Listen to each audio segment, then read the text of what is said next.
Welcome back to my another video. और मैं आज आपको पढ़ाने वाली हूँ गॉस सीडल इटरेटिव मेथड। ये मेथड काफ़ी इंटरेस्टिंग है और ये न्यूमेरिकल मेथड का पार्ट है। ये यूनिट 4 और चैप्टर नंबर 8 है न्यूमेरिकल मेथड में। इस क्वेश्चन में करते क्या है, हमें यहाँ पर 3 इक्वेशन दी हुई हैं। यहाँ पर भी सेम हमें कुछ इटरेशन फाइंड करनी है अलग अलग। अब इसमें सबसे पहले क्या करोगे, आप तीनों की एक्स वाई जेड की वैल्यू फाइंड कर लोगे। तो इक्वेशन इसे मैंने 1 मान लिया, इसे 2 मान लिया और इसे 3। सबसे पहले फ्रॉम इक्वेशन 1 हम क्या करेंगे, x की वैल्यू फाइंड कर लेंगे, यानी कि x के पास जितने भी एलिमेंट हैं उसे हम अपोजिट साइड से भेज देंगे। तो यहाँ पर हमारे पास 6 है ऑलरेडी, माइनस वाई है, ये किस में जाएगा, प्लस में जाएगा इस साइड, प्लस वाई, एंड ये 2z। और जो मल्टीपल में होता है वो डिवाइड में जाता है, जो मल्टीप्लाई में होता है उसका कोफिशिएंट होता है वेरिएबल का। तो यहाँ पे फ्रॉम इक्वेशन 1 इस तरह मिल गई हमें x की value. Same from equation 2 and 3 से भी हम यही काम करेंगे। तो मैं इसे डायरेक्टली लिख देती हूँ। यहाँ से y की वैल्यू फाइंड करेंगे, y की वैल्यू आएगी 25 plus x plus z upon 11, and same z की वैल्यू आएगी -11 minus 2x plus y upon 10। Okay, इसके बाद क्या करना है हमें, अब यहाँ से इटरेशन फाइंड करनी है। यहाँ से आएगा हमारा मेन क्वेश्चन स्टार्ट होता है। यहाँ से सबसे पहले जब इटरेशन 1 फाइंड करोगे, इटरेशन 1 कैसे फाइंड करोगे, x1। अब यहाँ पर आपको क्या करना है, कुछ वैल्यूज 0 माननी है। x1 फाइंड करने के लिए हम क्या क्या करेंगे, यहाँ पर y, सबसे पहले हम यहाँ पर स्टार्ट करते हैं कुछ गैस करना। तो x0 जो होगी यहाँ पर हम 0 लेंगे, y0 इजिकल्स टू 0 लोगे, एंड z इजिकल्स टू 0 0 लोगे। तो सेम इक्वेशन 1, यानी कि इसमें यहाँ पर अगर मैं वैल्यू पुट करूँ इसे 1 मानकर, तो यहाँ पर वैल्यू क्या होंगी, x1 6 plus y0 minus 2z0 upon 10। यहाँ पर इन सभी की वैल्यू रख देंगे जो हमने गैस किया है। शुरुआत में इटरेशन 1 में आपको ये वैल्यू 0 ही गैस से सजेस्ट करनी है, मतलब माननी है, एक तरह से लेट करनी है। अब यहाँ पर इन दोनों की वैल्यू हमारे पास 0 है, तो ये टर्म्स डायरेक्टली 0 ही बन जाएंगी। तो यहाँ पर क्या बचेगा, 6 प्लस 0 माइनस 0 अपॉन 10। अगर इसे सॉल्व करेंगे तो 0.6 आएगा फाइनली। ये हमारे इटरेशन 1 से मैंने x1 फाइंड किया है अभी तक। अब सेम इसी मेथड से y1 फाइंड करेंगे। तो y1 नेक्स्ट पेज पे कर लेती हूँ मैं। y1 फाइंड करने के लिए क्या करना पड़ेगा, 25 प्लस x। अब की बार यहाँ पर जो नेक्स्ट अपडेट टर्म है उसे रखोगे। हमारे पास x1 है, z1 नहीं है, तो z0 लेंगे अपॉन 11। x0 का नेक्स्ट पार्ट क्या होगा, x1। तो यहाँ पर आपको नेक्स्ट पार्ट लेना है x1। सेम जब y1 पता चल जाएगा हमें यहाँ से, तो हम नेक्स्ट के लिए y1 लेंगे। अब यहाँ पर इसे सॉल्व करेंगे तो क्या आएगा, 25 प्लस x1 की वैल्यू अभी निकाली थी 0.06 प्लस z क्या होगा, हमने गेस्ट किया था 0 अपॉन 11। इसकी वैल्यू रख दो 25, सॉल्व कर दें 25.6 ऊपर वाला ऐड करके हो जाएगा अपॉन 11। जो कैलकुलेटर से सॉल्व करके फाइनल आएगा 2.32727। ये रिपीटेड है, कंटिन्यू। इसके बाद नेक्स्ट क्या करना है हमें कि अब z1 फाइंड करेंगे सेम इसी मेथड से। तो z1 फाइंड करने के लिए -11 minus 2x1 plus y1 upon 10 इस तरह लिखोगे। अब यहाँ पर x1 और y1 वैल्यूज़ आपको पता ही है, अभी हमने फाइंड किए हैं। जैसे कि y1 ये है और x1 इससे लास्ट वाले टर्म में फाइंड किया था। तो इसकी वैल्यूज़ रख देती हूँ मैं, -11 माइनस 2, x की वैल्यू क्या होगी हमारे पास जो दी हुई है, अभी फाइंड किया मैंने 0.06, प्लस y1 क्या होगा 2.327 इस तरह कुछ अपॉन 10। सेम अब इसका फाइनल कैलकुलेशन करके जो आंसर आएगा -0.98 7272 कंटिन्यू आता रहेगा ये, इसलिए मैंने इस पर बार लगा दिया है कि ये कंटिन्यूसली सीरीज़ में चलता रहेगा। अब एक इस फर्स्ट इटरेशन के बाद हमें क्या क्या वैल्यू मिल गई, सबसे पहले हम वो लिख लेते हैं। After iteration 1 x y z हमारे पास अब क्या है 0.6, 2.3272 कंटिन्यू, -0.987272 कंटिन्यू। तो हमारे पास ये एक्स वाई जेड की न्यू वैल्यू आ चुकी है। अब इसे हम क्या कहेंगे x1 y1 z1। ये सेकेंड इटरेशन फाइंड करेंगे। अब यहाँ पर इटरेशन 2 फाइंड करने के लिए इटरेशन 2 फाइंड करेंगे। यहाँ से यहाँ पर क्या होगा x2 फाइंड करो 6 + y, जो फर्स्ट इक्वेशन फाइंड करी थी उसी में सारी वैल्यूज़ रखनी है। अब हमारे पास यहाँ पर ये y1 और z1 हो जाएगा, क्योंकि लेटेस्ट में सॉरी कट हो गया बट ये ठीक है। लेटेस्ट में जो वैल्यू है वो हमारे पास x1 और y1 है। अपॉन में इसमें 10 था ऑलरेडी जो सॉल्व करके आया था। अब इसकी वैल्यू रख देंगे x1 और y1 हमारे पास जो वैल्यूज़ फाइंड हुई हैं। y1 है हमारे पास 2.727272 प्लस 2 z1 है हमारे पास -0.987272 अपॉन 18। इस कैलकुलेशन को कैलकुलेटर की हेल्प से सॉल्व करोगे, देन जो आंसर आएगा मैं फाइनली वो लिख देती हूँ 1.030181। ये कंटिन्यू चलता रहेगा 1818, इस टाइप से आंसर आएगा। ये हमारे पास जो न्यू वैल्यू आई है ये किसकी आई है हमारे पास x2 की। अब हम नेक्स्ट क्या फाइंड करेंगे, इसी तरह सेम y2। ये आपको कब तक फाइंड करना है ये क्वेश्चन में डिपेंड है, या फिर जब डिफरेंस कम आने लगे। जैसे x1 हमारे पास 0.6 था और हमारे पास अब 1.03 ये आया है। जब डिफरेंस कम आने लगे आप उसके अकॉर्डिंग भी छोड़ सकते हो, या आपके नंबर पर भी डिपेंड करता है, आप नंबर के अकॉर्डिंग भी छोड़ सकते हो। तो नेक्स्ट पेज पे चलते हैं y2 की वैल्यू फाइंड करने के लिए सेम मेथड से। y2 की वैल्यू किस तरह फाइंड करोगे 25 + x2, लेटेस्ट वैल्यू हमारे पास x2 है एंड ये z1 है, अपॉन 11। सेम इसमें वैल्यूज़ पुट कर दो सारी। 25 1.031818 कंटिन्यू चलेगा, -0 प्लस से डायरेक्टली सिंबल मैंने माइनस का लिख दिया 927272 कंटिन्यूसली। अच्छा ये पॉइंट के बाद की वैल्यूज़ आप इक्वल लिखिएगा, एक कम है तो 7 लिख लेती हूँ, जिससे कि कैलकुलेशन थोड़ी इजी रह जाए आपके लिए। अपॉन में 11 था, कंटिन्यू वो चलता रहेगा। जो फाइनल इस कैलकुलेशन को सॉल्व करके आएगा वो आएगा 2.2766280099। बस इतना काफ़ी है, जितना है आप अपने अकॉर्डिंग लिख सकते हैं। वैसे 6 डिजिट्स काफ़ी होते हैं लिखने के लिए। इसके बाद नेक्स्ट क्या होगा, z2 फाइंड करेंगे हम इसी मेथड से। z2 के लिए वैल्यूज़ क्या लिखेंगे -11 2x2 + y2 अपॉन 10 -11 -2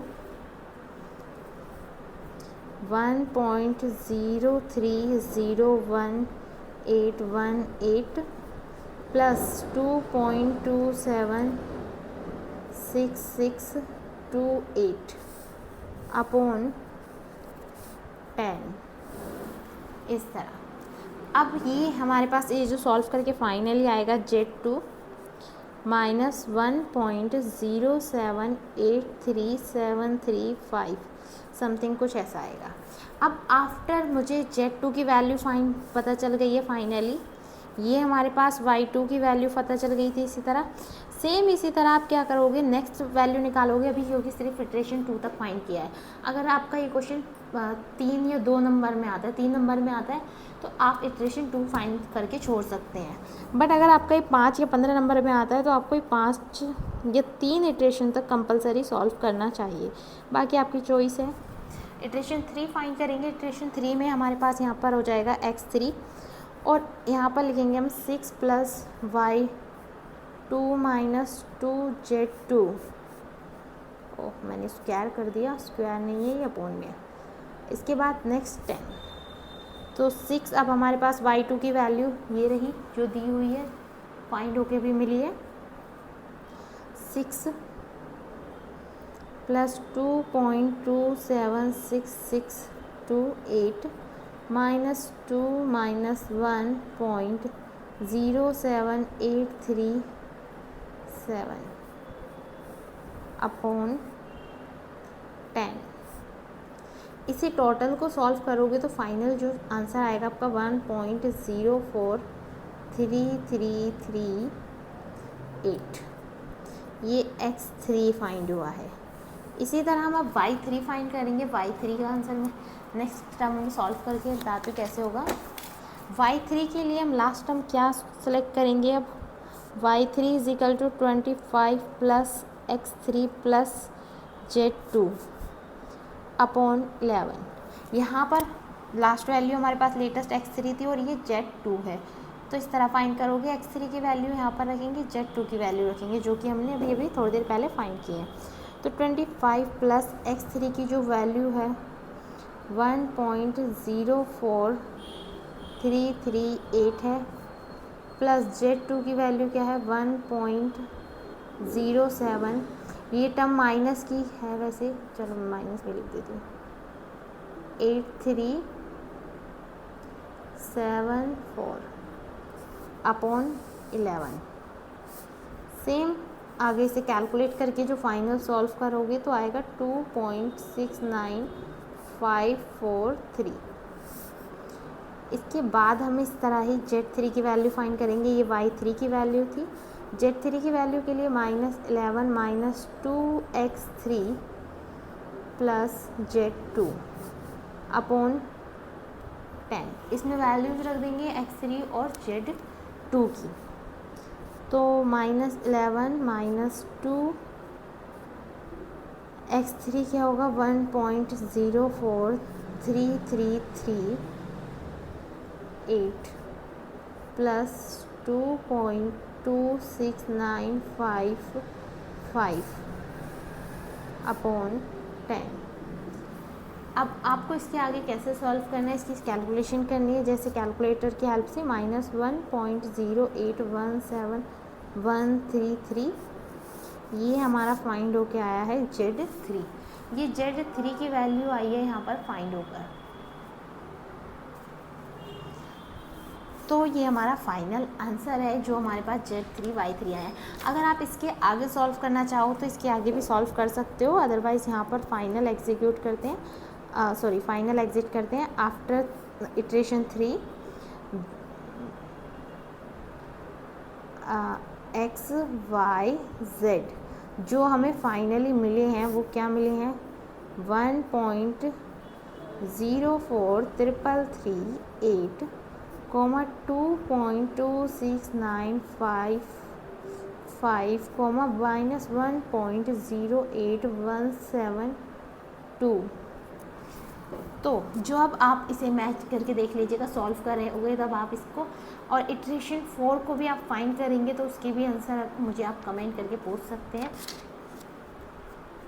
बाकी नेक्स्ट सॉल्व करते हैं।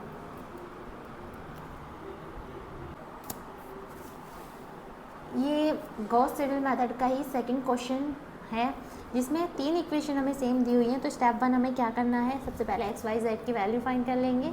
इस टाइप में इक्वेशन को चेंज कर लोगे, x की वैल्यू फाइंड करोगे ये आएगी, y की ये, z की ये। इसके बाद क्या करना है, आपको स्टार्ट करना है गैस करना कि x0 y0 हमारे पास तीनों वैल्यूज़ 0 हैं अभी। फिर इटरेशन 1 में आपको क्या करना है, इटरेशन 1 में जो हमारे पास इक्वेशन नंबर 1 है, इसको नाम दे सकते हैं हम 1 2 एंड इट्स 3। तो इटरेशन 1 में जब आप इक्वेशन नंबर 1 में वैल्यूज़ रखोगे तो यहाँ पर 2 चीज़ें 0 हो जाएंगी, क्योंकि हमें x की तो वैल्यू फाइंड करनी है। x0 हमने यहाँ पर मान रखा है, इसे इसलिए हमने इटरेशन 1 के अकॉर्डिंग x1 फाइंड करने के लिए लिखा है। इसके बाद यहाँ पर आपको क्या करना है, ये y0 एंड z0 रखने हैं। अब इन दोनों की वैल्यू हमारे पास क्या है 0 है, तो फाइनल जो आंसर होगा वो x1 इज इक्वल्स टू 0.333 होगा। सेम इसी तरह अब क्या फाइंड करना है आपको, x2 फाइंड करेंगे इसी तरह, इसी मेथड से, सॉरी y1 फाइंड करेंगे। अभी मैंने x1 फाइंड करना बताया था आपको, अब हम फाइंड करेंगे y1। तो y1 फाइंड करने के लिए क्या लिखेंगे, 2 माइनस x1 माइनस z0, जो हमारे पास लेटेस्ट में वैल्यू होगी उस जो फाइंड की होगी आप इसे उससे स्विच कर दोगे, उसे लिखोगे यहाँ पर अपॉन में 4। तो यहाँ पर x1 की वैल्यू क्या है वो रख देते हैं, 2 माइनस 0.333 माइनस 0/4। इसका जो फाइनल आंसर आएगा वो क्या आएगा, 0.4167। ओके, इसके बाद हम क्या करेंगे, z1 फाइंड करेंगे। z1 कैसे फाइंड करोगे, 3 minus 2x1 plus y1 upon 5। 3 minus x1 की वैल्यू रखेंगे यहाँ पर, x1 की वैल्यू क्या है, 0.333 प्लस 0.4167 अपॉन 5। इसकी वैल्यू सॉल्व करोगे 0.5500 आएगी। ये किसकी वैल्यू फाइंड हुई है आपके पास, z1 की। ओके, इसके बाद हमें नेक्स्ट क्या करना है, हमारे पास फर्स्ट इटरेशन से क्या क्या वैल्यू मिली हैं पहले वो लिख लेते हैं। आफ्टर फर्स्ट ही लिख देती हूँ, 1 ही लिख देती हूँ, आफ्टर इटरेशन 1। तो जो x y z की वैल्यू फाइंड हुई है अभी हमारे पास वो है 0.333, 0.4167 एंड 0.5500। ये तीनों वैल्यू फाइंड हुई है अभी तक। इसके बाद नेक्स्ट क्या करेंगे, इटरेशन 2 फाइंड करेंगे सेम इसी मेथड से। इटरेशन 2 में क्या करोगे आप, x2 की वैल्यू फाइंड करनी है आपको, 1 माइनस y1 प्लस z1 इस तरह रखो। देन अपॉन में 3, y1 और z1 की वैल्यू आपके पास है अभी फाइंड की है 0.4167। z1 कहाँ से लोगे, ये रहा, प्लस 0.5500 यहाँ पर आएगा प्लस अपॉन 3। इसे सॉल्व करोगे कैलकुलेटर की हेल्प से। x2 की वैल्यू जो फाइंड होगी आपके पास वो होगी 0.3778। अगर आपको इसके रिगार्डिंग कोई क्वेश्चन है तो आप मेरे पास शेयर कर सकते हो, और चैनल को लाइक और सब्सक्राइब करना बिल्कुल भी मत भूलना। Like and subscribe for more. अब हम इसी तरह सेम x2 की वैल्यू फाइंड कर ली, सेम इस तरह हम y2 की वैल्यू फाइंड करेंगे।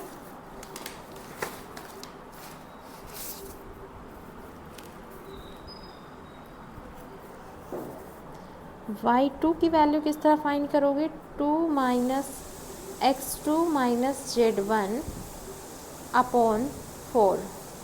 यहाँ पर इनकी वैल्यू रख दो, 1 माइनस 0.41, x2 की वैल्यू है ये 4167, माइनस z1 की वैल्यू जो है 0.5500 है अपॉन 3।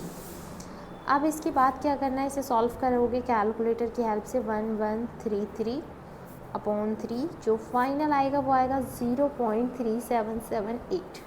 ये y2 की वैल्यू फाइंड हुई है अभी तक 0.3778।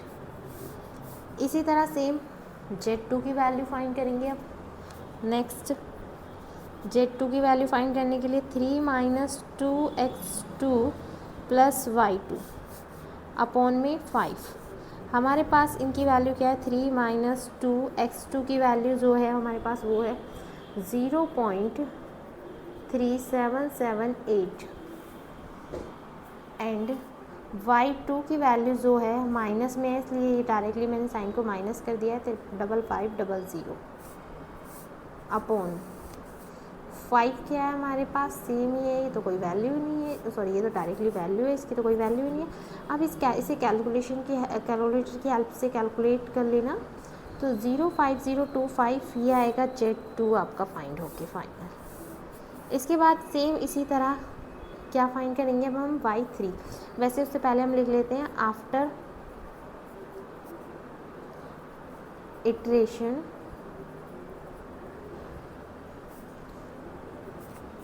After iteration 2 x y z, ये तीनों हमें क्या मिले हैं वो लिखना पड़ेगा यहाँ पर।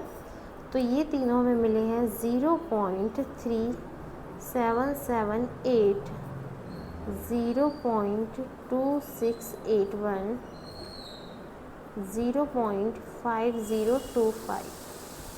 ओके, तो ये तीनों वैल्यू हमें फाइंड हुई हैं। अब इसके बाद क्या करना है, सेम आपको इसी मेथड से इटरेशन 3 फाइंड करना है। मैं आपको डायरेक्टली आंसर बता देती हूँ, इटरेशन 3 के फाइंड करके आपके आंसर क्या आएंगे, आप मैच कर लीजिएगा, सेम मेथड से आगे सॉल्व करिएगा। इटरेशन 3 के जो आंसर्स आएंगे,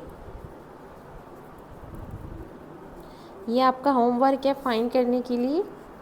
तो आप फाइंड करोगे, जब x3 आएगा 0.4115, y3 आएगा आपका फाइंड होके 0.2715 एंड z3 जो आएगा वो आएगा 0.4897।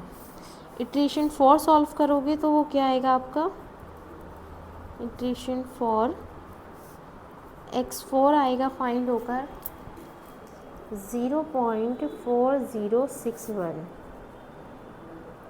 y4 आएगा 0.2761, z4 जो फाइंड होके आएगा 0.4928। आप ये आंसर चेक कर लीजिएगा और लाइक और सब्सक्राइब करना बिल्कुल भी मत भूलना। Thank you for this watching video.